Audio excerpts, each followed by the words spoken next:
बहुत समय पहले एक कस्बे में दो भाई रहते थे। एक भाई बहुत अमीर और दूसरा बेहद गरीब। दोनों शादीशुदा थे। गरीब भाई की पत्नी खूबसूरत और नेक दिल थी, लेकिन घर में खाने के लिए कुछ नहीं बचता था। इसलिए वो रोज सुबह से शाम तक अमीर भाई की पत्नी के घर काम करती थी, झाड़ू पोंछा, बर्तन, खाना, सब कुछ। लेकिन अमीर भाई की बीवी के दिल में ईर्ष्या और जलन की आग जलती रहती थी, क्योंकि गरीब की पत्नी हुस्न में उससे कहीं बढ़कर थी। और इस जलन का बदला वो इस तरह लेती, ना मजदूरी देती, ना अच्छा व्यवहार, बल्कि रोज कहती, जो गेहूं के दाने जमीन पर गिर जाते हैं उन्हें बटोर लेना, वही तुम्हारी मजदूरी है। वो हंसकर देखती कि एक खूबसूरत औरत मिट्टी में सने दानों को चुन रही है, और इसे देखकर उसका दिल अजीब खुशी से भर जाता। दिन गुजरते गए। गरीब भाई और उसकी पत्नी बच्चों के लिए ये बेइज्जती सहते रहे। रात को दोनों अल्लाह से दुआ करते, ऐ मालिक, कभी तो हमारी हालत बदलेगी। एक दिन गरीब भाई का सब्र टूट गया। उसने टूटी आवाज में कहा, अब मुझसे ये जिल्लत और गरीबी बर्दाश्त नहीं होती। मैं यहां और एक दिन भी नहीं रुकूंगा। मैं निकल रहा हूं। अल्लाह की इस धरती पर शायद मेरे लिए भी कोई राह हो। उसने छोटा सा सामान उठाया, बच्चों के सर पर हाथ फेरा, पत्नी की आंखों में देखा और बिना मंजिल जाने घर छोड़ दिया। वो चलता ही गया, जंगलों, पगडंडियों और अनजानी राहों से, जब तक कि वो एक गहरी रहस्यमय जंगल में गुम नहीं हो गया। अंधेरा छा चुका था। पेड़ों से सरसराहट की आवाजें आ रही थीं। उसे डर लगा और अपनों को छोड़ आने का अफसोस उसके दिल में चुभने लगा। उसी घने अंधेरे में उसने एक काले लबादे में लिपटी लड़की को जाते देखा, बिना आवाज, बिना ठहराव, मानो हवा की तरह गुजर गई। वो घबरा गया। फिर अचानक उसके मन में उम्मीद की चमक आई। जहां इंसान है वहां रास्ता भी होगा। और वो उस लड़की के पीछे चल पड़ा। वो लड़की पेड़ों के बीच से ऐसे गुजर रही थी जैसे रात की परछाई हो। गरीब भाई उसके पीछे पीछे चलता रहा। टूटे पत्तों की आवाज, सन्नाटा और दूर कहीं उल्लुओं की चीख। कुछ दूर जाने के बाद घने सायों के बीच एक विशाल, पुराना, डरावना सा महल उभर आया। उसके चारों ओर काली बेलें लिपटी थीं। खिड़कियों में अंधेरा भरा हुआ था, जैसे सदियों से किसी रोशनी को देखा ही न हो। जैसे ही वो आगे बढ़ा, वो कांप उठा। दिल ने कहा, भाग जाओ, मगर दिमाग ने कहा, अब लौटोगे तो घर भी नहीं पहुंच पाओगे। वो हिम्मत करके अंदर गया, दरवाजा धकेला और एक बड़ा सुनसान कमरा सामने आया, जिसके बीचों बीच अंगीठी जल रही थी और उस पर बड़े बर्तन में मांस पकने की खुशबू फैल रही थी। भूख से उसका पेट जैसे फटने लगा। वो बर्तन के पास जाकर खड़ा ही हुआ था कि पीछे से आवाज आई, लगता है भूख ने आंखों की चमक छीन ली है। तुम इन कीमती चीजों को देखकर भी नहीं रुके। वो घबरा कर पलटा। सामने वही लड़की खड़ी थी, काले लिबास में, चेहरे पर हल्की मुस्कान। डरो मत, उसने कहा, मेरा नाम नवीरा है। तुम इंसान हो, मैं पहचान सकती हूं। आओ, खाना खाओ और अपनी कहानी मुझे सुनाओ। उसके लहजे में कुछ तो अजीब था, डर भी, नरमी भी, पर भूख ने डर को हरा दिया। वो बैठ गया। खाना खाते खाते उसने अपनी कहानी बयान की। गरीबी, मेहनत, पत्नी की बेइज्जती, अमीर भाई की ताने और घमंड, और फिर घर छोड़ देना। ये सब कहते हुए उसकी आवाज भारी हो गई, आंखें नम हो गईं। मेरे बच्चे आज भूखे होंगे और मैं यहां बैठकर सबसे अच्छा खाना खा रहा हूं। नवीरा की आंखें भी भर आईं। वो चुपचाप सुनती रही, फिर धीरे से बोली, तुम्हारा दुख, तुम्हारी सच्चाई तुम्हें खाली हाथ नहीं जाने देगी। उसने कमरे के कोने की ओर इशारा किया और कहा, अब ध्यान से सुनो। इस गलियारे में 4 कमरे हैं। तुम सिर्फ चौथा कमरा खोलना और वहां जो चांदी पड़े उतना ले जाना जितना तुम उठा सको। लेकिन कसम है, पहले 3 कमरों को मत छूना। और एक बात, इस बात को कभी किसी को बताना मत और कभी लौटकर यहां मत आना। और उसकी आंखों में एक अजीब चमक उभर आई। गरीब आदमी ने नवीरा की बातें ध्यान से सुनी। उसके मन में कोई लालच नहीं उठ रहा था, क्योंकि उसने कभी जिंदगी में धन के सपने देखे ही नहीं थे। उसकी बस एक ख्वाहिश थी, अपने बच्चों का पेट भर सके। वो लंबा सा गलियारा पार करता हुआ चमकते नक्काशीदार दरवाजों के पास पहुंचा। चारों दरवाजे ऐसे खामोश थे जैसे सदियों से किसी के छूने का इंतजार कर रहे हों। उसने पहला दरवाजा छूना चाहा, फिर अचानक नवीरा की बात याद आई। पहले 3 कमरे नहीं खोलना। उसने हाथ पीछे खींच लिया, हिम्मत जुटाई और चौथे दरवाजे की ओर बढ़ा। दरवाजा धीरे धीरे चरमराया और अंदर की चमक उसकी आंखों में समा गई।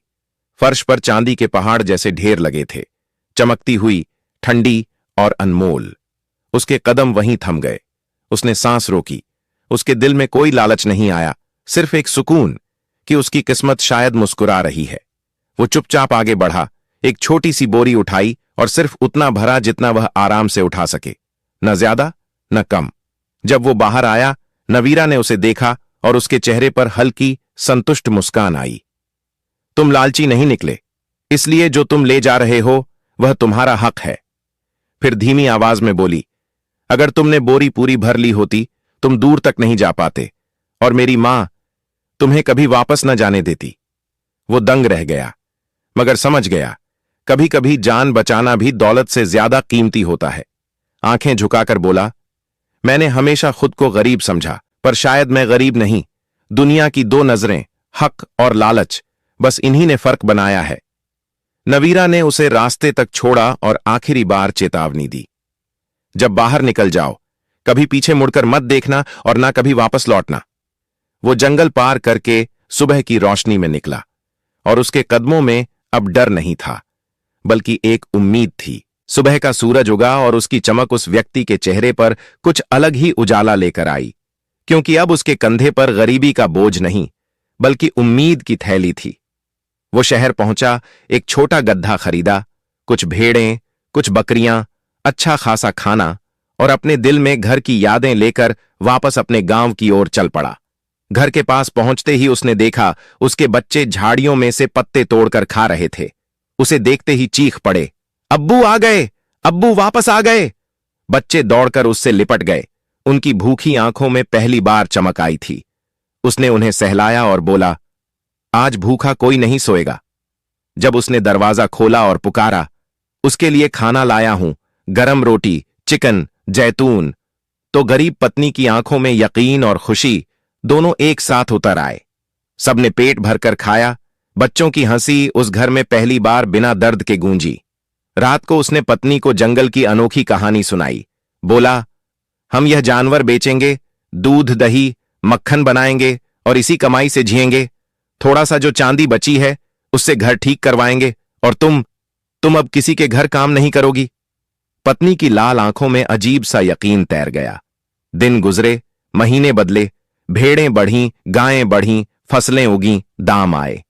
घर जो कभी कच्चे ईंटों का था वो एक खूबसूरत मजबूत मकान बन गया। फिर वो मकान एक छोटा महल बन गया और किस्मत ने वो मोड़ भी दिखाया जहां गर्व और गरूर से भरी अमीर भाभी अब रोज उस महल को देखती जिसके मालिक वही लोग थे जिन्हें वो मिट्टी से दाने उठाने को मजबूर करती थी। एक दिन उसने अपने पति से कहा, तुम्हारा भाई आता ही नहीं, शायद उसे हमारी जरूरत नहीं। अमीर भाई ने घमंड से जवाब दिया, मुझे क्या फर्क पड़ता है, मैं सफल, वो असफल। दुनिया चलती रही, पर अहंकार की चालें अक्सर देर से समझ आती हैं। एक सुबह गांव में खबर फैली कि गरीब से अमीर बने उस भाई की नई हवेली सबको हैरान कर रही है। अमीर भाई की पत्नी यह सुनकर पहले तो यकीन नहीं कर पाई। वो घर देखने खुद निकली और जब उसने विशाल हवेली को देखा तो अचंभे में पड़ गई। उसने सोचा, शायद कोई गलती हुई है, ये घर उसका कैसे हो सकता है। उसने पूछताछ की। लोगों ने बताया, हां, यह उसी गरीब आदमी का घर है, शायद उसे कोई खजाना मिला है।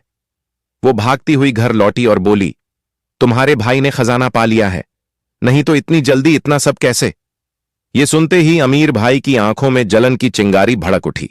वहीं से लालच ने उसके दिमाग को आग की तरह घेर लिया। अगले ही दिन वो उपहार और मीठे बोल लेकर भाई के दरवाजे पर जा पहुंचा। उसने बड़े प्यार से कहा, भाई, आज रात दावत है, तुम, भाभी और बच्चे जरूर आना। गरीब से अमीर बने भाई ने सोचा, शायद मेरे भाई के दिल में बदलाव आ गया है। वो खुश हुआ। शाम को पूरा परिवार तैयार होकर बड़े भाई के घर गया। खाना पीना, खिलाना पिलाना, हंसी मजाक सब हुआ। लेकिन अचानक अमीर भाई की बातें बदल गईं। उसने बच्चों को एक बहाना बनाकर अलग कमरे में भेज दिया और फिर बोला, अगर तुम चाहते हो कि तुम्हारे बच्चे सुरक्षित लौटें तो बताओ, खजाना कहां मिला। यकीन टूटा, दिल टूटा। छोटा भाई कुछ समझ नहीं पा रहा था। पत्नी ने मजबूर होकर पूरा सच कह दिया, जंगल, महल, नवीरा, चांदी का कमरा, सब। बद्दे भाई की आंखें चमक उठीं। अमीर भाई ने रातों रात तैयारी की, फटे कपड़े पहने और 2 बड़े बोरे लेकर खजाने की तलाश में उसी काली जंगल की ओर निकल पड़ा। लालच उसकी चाल बन चुका था, घमंड उसकी आंखें बंद कर चुका था और किस्मत खामोश मुस्कुरा रही थी। अगली सुबह धुंध से ढकी जंगल की पगडंडी पर अमीर भाई चल रहा था। दिल में सिर्फ एक ख्याल, अगर चांदी मिली थी तो सोना भी होगा और शायद हीरे जवाहरात भी। वो उसी काले महल तक पहुंचा। दरवाजा खामोश था, जैसे उसे पहले से किसी के आने का अंदाजा हो। अंदर पहुंचते ही उसे वही लड़की मिली, नवीरा। उसने पूछा, तुम कौन और यहां क्यों आए हो? अमीर भाई ने रोते हुए कहा, मैं गरीब हूं, रोजगार की तलाश में आया हूं। उसकी फटी हुई पोशाक देख नवीरा को दया आ गई।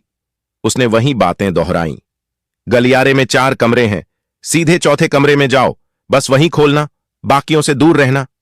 लेकिन लालच कभी सिर्फ एक कमरे से नहीं भरता। वो चौथे कमरे में गया। चांदी के ढेर देख उसका दिल उछल पड़ा। उसने बोरा पूरा भर लिया, मगर बोरा उठाया नहीं गया। लालच ने कान में फुसफुसाया, अगर चांदी है तो शायद सोना भी होगा। वो तीसरा कमरा खोल बैठा, वहां सोना था।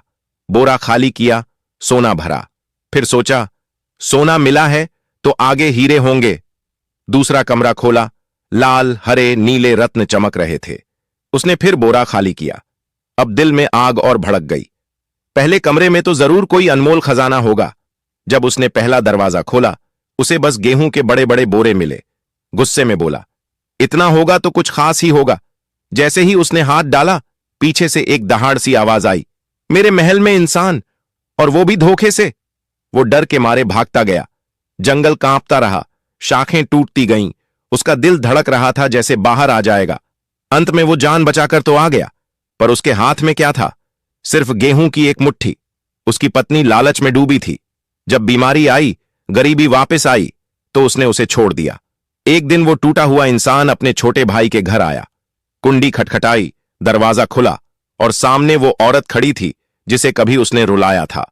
उसने उसे अंदर बुलाया, खाना खिलाया और कहा, हम पर जो बीता वो सबक था, हम बदला नहीं लेते, अल्लाह देता है इंसाफ। जब छोटा भाई आया और अपने टूटे हुए बड़े भाई को देखा, उसने गहरी सांस लेकर कहा, तुम्हारी ताकत धन नहीं, दिल होना चाहिए था। फिर मुस्कुराकर बोला, अब हमारे साथ काम करो, क्योंकि भलाई बांटने से कम नहीं होती, बल्कि बढ़ती है। यही कहानी सिखाती है, जो लालच का पीछा करता है, लालच उसकी इज्जत और जिंदगी निगल जाता है, और जो दिल से देता है, अल्लाह उसे वहीं से लौटा देता है जहां से वो सोच भी नहीं सकता। नेकी का फल देर से मिले, पर बहुत खूबसूरत मिलता है।